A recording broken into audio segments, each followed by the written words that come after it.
తుమ్మర గ్రామంలో ఆ గ్రామానికి సంబంధించినటువంటి రజక కుటుంబం అట్లాగే దళిత కుటుంబానికి సంబంధించినటువంటి వాళ్ళు మల్లన్న జాతర సందర్భంగా దేవదర్శనానికి వెళితే వాళ్ళు కులం పేరుతో అడ్డుకొని గేట్లు బంద్ చేసి డబ్బులు ఇస్తేనే మీరు లోపలికి వెళ్ళాలనేటటువంటి దౌర్జన్యానికి పాల్పడ్డారు. కులం పేరుతో దూషించారు. అట్లాగే వాళ్ళని మమ్మల్ని ఎందుకు రానివ్వరు అని చెప్పి అడిగినందుకు మహిళలను కూడా చూడకుండా దాడులు చేశారు. వాళ్ళ బట్టలు కూడా చీల్చారు. ఇలాంటి దారుణమైనటువంటి ఘటనలు జరుగుతుంటే తమ్ముడు గణేష్ అడ్డుకోవడానికి వెళితే ఆయన రూమ్లో బంధించేసి చిత్రింతలు తిరిగేశారు.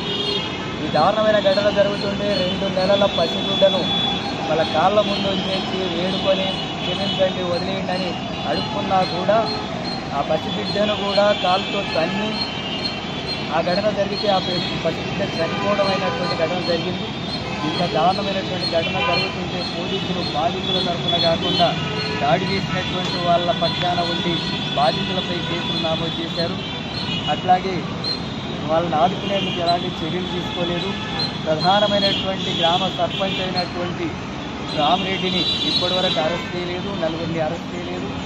అందుకనే సిపిఎం పార్టీకి ఈరోజు డీజీపీ గారిని కలవడం జరిగింది.